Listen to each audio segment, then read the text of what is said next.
Hi friends, welcome back to my channel. இன்றைக்கி நம்ம பார்க்க போகிற வீடியோன்னு பார்த்தீங்கன்னா, ஆப்பிரிக்கா கொஞ்சம் கொஞ்சமாக இரண்டாக பிரிந்து வருகிறதாம். இதனால் புது கடலை வரப்போகுதாம். காரணம் என்னன்னு தான் இன்றைக்கி நம்ம பார்க்க போகிறோம். உலகம் உருவான காலத்தில் இருந்தது போல இப்போது இல்லை.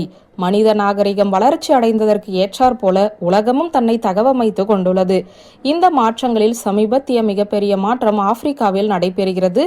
இதை ஆராய்ச்சியாளர்களின் கூற்றுப்படி எத்தியோப்பியாவில் உள்ள டெக்டோனிக் தட்டு மாற்றங்கள் ஆப்பிரிக்க கண்டம் இரண்டாக பிளவுபடுவதை காட்டுகிறது. இதன் காரணமாக பூமியின் 6வது பெருங்கடல் வெளிப்படுவதற்கு வழிவகுக்கிறது.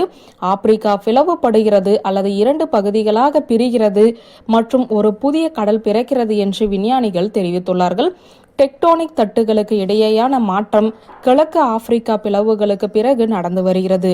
எத்தியோப்பியாவின் பாலைவனத்தில் 35 மைல் நீள விரிசல் 2005 தோன்றியது. சோமாலிய டெக்டோனிக் தட்டு மற்றும் பெரிய நுஃபியன் டெக்டோனிக் தட்டு ஆகியவற்றின் பிரிப்பு உலகின் 2வது பெரிய கண்டத்தை திறம்பட இரண்டாக பிரிக்கும். இது தென் அமெரிக்காவும் ஆப்பிரிக்காவும் வெவ்வேறு கண்டங்களாக பிரிக்கப்பட்ட நூற்றுக்கணக்கான மில்லியன் ஆண்டுகளில் காணப்படாத ஒரு நிகழ்வாகும்.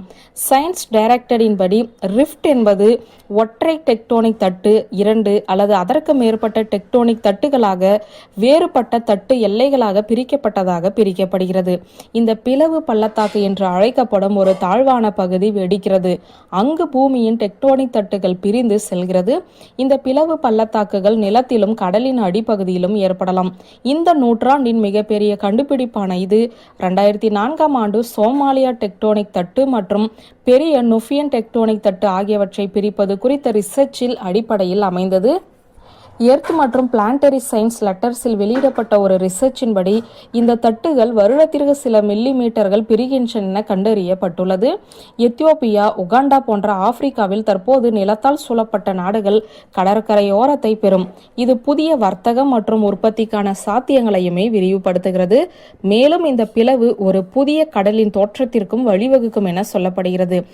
ஏடன் வளைகுடா மற்றும் செங்கடல் ஆகியவை அஃபார் பகுதியிலும் கிழக்கு ஆப்பிரிக்கா பிளவு பள்ளத்தாக்கிலும் வெள்ளப்பெருக்கு ஏற்பட்டு ஒரு புதிய கடலாக மாறும்.